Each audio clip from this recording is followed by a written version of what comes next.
Hello, welcome to everyone in this video. এটা হচ্ছে আমাদের হিস্ট্রি 2 নম্বর ক্লাস। 1 নম্বর ক্লাসে আমরা মেনলি হিস্ট্রি ক্লাসিফিকেশন বেসিক সেগুলো আমরা দেখেছি। আজকে ওরই কন্টিনিউয়েশন স্টোন এজ সেটা নিয়ে দেখবো আর কিছু এমসিকিউ দেখবো, ঠিক আছে? এছাড়াও অন্যান্য পার্টগুলো দেখার জন্য তোমরা ডেসক্রিপশন বক্সে যেতে পারো, ওখানে আলাদা সব প্লেলিস্টের লিঙ্ক দেওয়া আছে, সেখান থেকে দেখতে পারো। তো আজকে শুরু করা যাক দ্বিতীয় পার্ট হিস্ট্রির।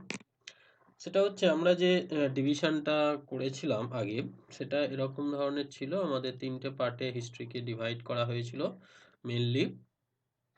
1 নম্বর ছিল প্রি হিস্ট্রি,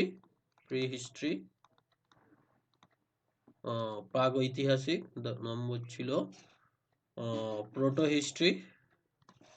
হিস্ট্রি, ওই লিখিত ডকুমেন্টস পাওয়া এবং সেখান থেকে পাঠ উদ্ধার, এই বিষয়ের উপর ভিত্তি করে মেনলি তিনটে পার্ট করা হয়েছিল হিস্ট্রি। কি ডিফারেন্স ছিল মেনলি? ডিফারেন্সটা এটাই ছিল যে এখানে ফার্স্ট প্রি হিস্ট্রিতে আমাদের কোনো লিখিত কিছু পাওয়া যায়নি, নো রিটেন ডকুমেন্টস। এর মধ্যে মেনলি পড়েছিল আমাদের প্রস্তর যুগ যদি বলি, পাথরের যুগ, প্রস্তর যুগ, বা শেষের দিকে তামা এসেছিল তাই বলে সেক্ষেত্রে আমরা তাম্রপ্রস্তর যুগ। মানে এর আবার তিনটে পার্ট ছিল, প্রো, মিডিল আর নব্যপ্রস্তর যুগ। সেই এর তিনটে পার্ট ছিল, তার মধ্যে শেষের দিকে তামার ইউজ হয়, তাম্রপ্রস্তর যুগও বলা হয়। তাম্রপ্রস্তর যুগ শেষেরটা তাম্রপ্রস্তর যুগ বলা হয়। প্রো হিস্ট্রির মধ্যে রিটেন ডকুমেন্টস তো আছে, হ্যাভ রিটেন বাট নট আন্ডারস্টেবল। পাঠ উদ্ধার করা যায়নি, লিখিত কিন্তু পাঠ উদ্ধার সম্ভব নয়। পাঠ উদ্ধার হয়নি। এইটা হচ্ছে আমাদের এটা। এর এক্সাম্পল হচ্ছে আমাদের হরপ্পা সভ্যতা বা সিন্ধু সভ্যতা। হরপ্পা তো একটা শহরের নাম। সিন্ধু সভ্যতা, ঠিক আছে। সভ্যতা, এটাকে বলা হচ্ছে সভ্যতা। আর পরে হিস্ট্রির মধ্যে আছে রিটেন ডকুমেন্টস আছে এবং আন্ডারস্টেবল, লিখিত পাঠ উদ্ধার। রিটেন অ্যান্ড আন্ডারস্টেবল, ঠিক আছে। আন্ডারস্টেবল, এই ছিল গল্প। আন্ডারস্টেবল, লিখিত এবং পাঠ উদ্ধার করা হয়েছে, রাইট। এর মধ্যে আমাদের যেগুলো রয়েছে, ওই সিন্ধু সভ্যতার পর থেকে বৈদিক সভ্যতা থেকে এটা স্টার্ট হয়। বৈদিক সভ্যতা থেকে আমাদের এ পর্যন্ত সুলতান, এই পর্যন্ত আমরা বলি অ্যানসিয়েন্ট হিস্ট্রি। সুলতান থেকে মেনলি ঔরঙ্গজেব বা 1757, পলাশির বিদ্রোহ বা 1707, এই একটা রেঞ্জ, এটাকে বলা হয় মিডিয়েভাল হিস্ট্রি। আর তারপর থেকে 1947 বা বর্তমান 2020-21 যাই বলি না কেন, সেটা হচ্ছে মডার্ন। যদি 1947 বলি, তারপরে সমকালীন মডার্ন বলা হবে। যদি এইটা মডার্ন বলি তাহলে এটাকে বলবো সমকালীন। ওকে, এই হচ্ছে আমাদের এই ভাগ ছিল, ঠিক আছে। এই ভাগটা মেনলি এই লিখিত উপাদানের উপরে বেস করে করা হয়েছিল। রিটেন ডকুমেন্টস পাওয়া যায়নি, এখানে পাওয়া গেলেও তো এটাকে পড়া সম্ভব হয়নি, পাঠ উদ্ধার সম্ভব হয়নি।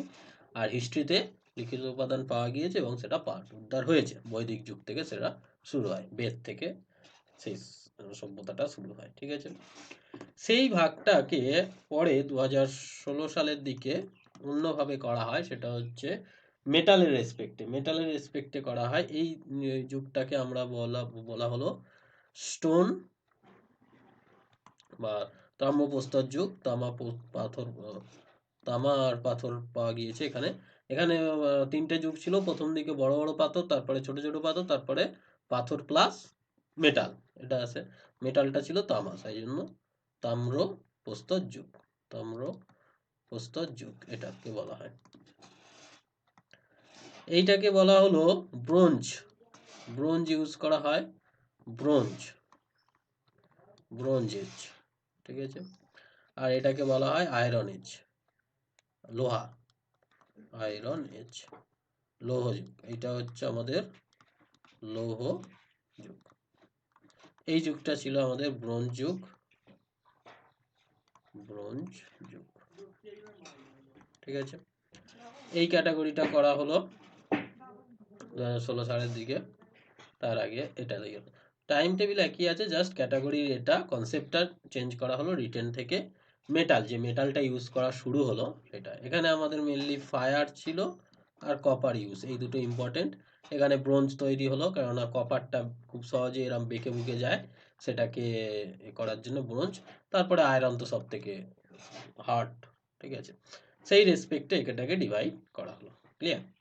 আচ্ছা, এরপরে আমরা চলে আসি প্রিভিয়াস ডের কিছু আর আজকের মিলিয়ে কিছু এমসিকিউ, ঠিক আছে।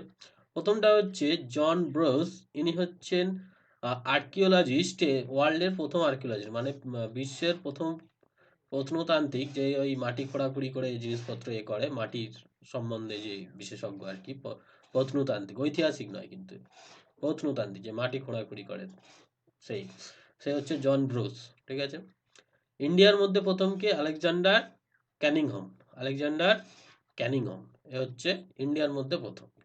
আচ্ছা, ওয়ার্ল্ডের সব থেকে বড় লার্জেস্ট আর্কিওলজিস্ট মিউজিয়াম, মানে এই সব খোঁড়াখুড়ির পরে যে জিনিসপত্রগুলো পাওয়া যায় সেটা যেখানে রাখা হয়, সেই আর্কিওলজিস্ট মিউজিয়াম, সব থেকে বড় আর্কিওলজিস্ট মিউজিয়াম ওয়ার্ল্ডের মধ্যে, সেটা আছে ডেনমার্কের কোপেনজেন,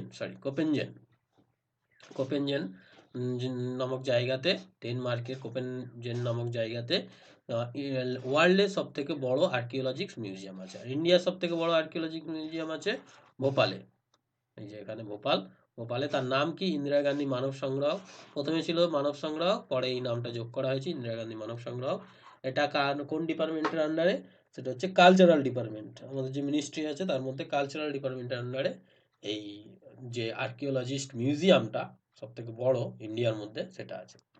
আগুনের ব্যবহার প্রথম কোথায় চালু হয়েছিল? সেটা হচ্ছে প্রাচীন প্রস্তর যুগে, প্যালিওলিথিক এজ, যেখানে বড় বড় পাথর ইউজ করা হতো। ওরা যখন আত্মরক্ষা করতো বড় বড় পাথর ছুটতো, এবং এরা মেনলি ওই খাদ্য সংগ্রাহক ছিল, খাবার সংগ্রহ করতো, প্রোডাকশন করতো না, খাদ্য জোগাড় করে এরা খাওয়া দাওয়া করতো। তারপরের যুগটা আছে মাইক্রোলিথিক যুগ, মধ্যপ্রস্তর যুগ। তখন একটু পাথরের সাইজ ছোট হয়, দূর থেকে যাতে ছুটতে পারে। এখানে দুটো ইম্পর্টেন্ট আছে, পশ্চিমবঙ্গের মধ্যে কোথায় পাওয়া গিয়েছে সব থেকে? বীরভানপুরে এই মধ্যপ্রস্তর যুগের ডকুমেন্টারি বা জিনিসপত্রগুলো পাওয়া যায়।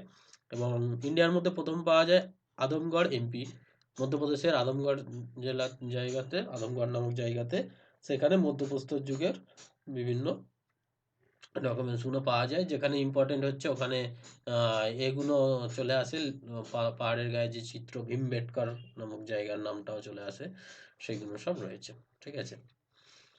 কৃষিকাজ প্রথম শুরু হয়ে যায় এখানে, অ্যাকচুয়ালি প্রথম শুরু হয় এই যুগে, কিন্তু আলটিমেটলি স্থায়ীভাবে কৃষিকাজ হয় সেটা হচ্ছে আমাদের এতে নব্যপ্রস্তর যুগে। সিস্টেমেটিক যে কাল্টিভেশন বা স্থায়ীভাবে কৃষিকাজ, সেটা কিন্তু এখানে শুরু হয়।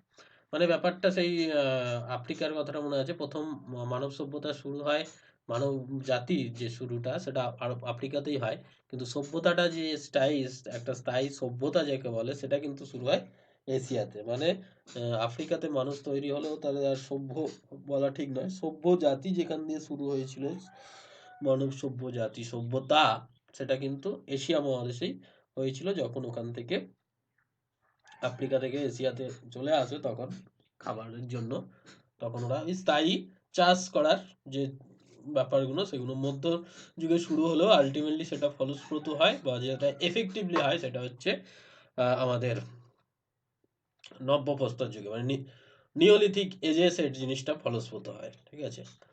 আচ্ছা, এবারে চলে আসি সেখানে প্রথম পশু মানে পোষ্য পশু যে হচ্ছে পোষ মানে, সেটা হচ্ছে প্রথম হয়েছিল কুকুর। কুকুর হচ্ছে খুব সহজে পোষ মানে, এবং তার ক্যারেক্টার মানে খাওয়া দাওয়ার দিক থেকে এবং মানুষের খাওয়া দাওয়ার দিক থেকে অনেক রকম, মানে সর্বভোগ যাকে বলে।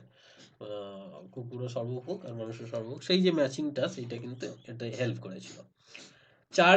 চারকোলিথিক এজ আমরা কাকে বলবো, সেটা তাম্রপ্রস্তর যুগ, কারণ চারকো মানে হচ্ছে তামা আর লিথিক মানে প্রস্তর। তাহলে তাম্রপ্রস্তর যুগ, যেটা হচ্ছে নব্য প্রস্তর যুগের শেষের দিকটা, নব্য প্রস্তর যুগের মধ্যেই পড়ে ওটা, শেষের দিকটাকে বলা হয় তাম্রপ্রস্তর যুগ। আচ্ছা, জব চাষে প্রথম খোঁজ মিলেছিল ইরানে, সবই এগুলো নব্য প্রস্তর যুগেরই ঘটনা। গেহু চাষের, কারণ এইসব স্থায়ী চাষ কোথায় হয়, নব্য প্রস্তর যুগেই স্থায়ী চাষ হয়। মধ্যপ্রস্তর যুগে চাষ শুরু হলেও সেটা কিন্তু স্থায়ী নয়, মানে টুকটাক খুব কম আর কি। একটা সিস্টেমেটিক চাষবাস যেটা বলে সেটা কিন্তু নব্যপ্রস্তর যুগে। গেহু চাষের খোঁজ মেলে মেহেরগড় সভ্যতা, যেটা পাকিস্তানের, কত বছর আগে, 7,000 খ্রিস্টপূর্বাব্দ, তার মানে এখন থেকে ধরলে 9,000। ধান চাষের খোঁজ প্রথম মেলে কলডিবা ইউপিতে, সেটাও 7,000।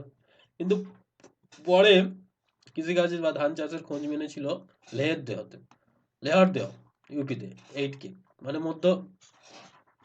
মধ্যপ্রস্তর যুগেই চাষের শুরুটা হয়ে গিয়েছিল, কিন্তু এফেক্টিভ বা সিস্টেমেটিক যে চাষ সেটা কিন্তু নব্যপ্রস্তর যুগেই হয়, রাইট?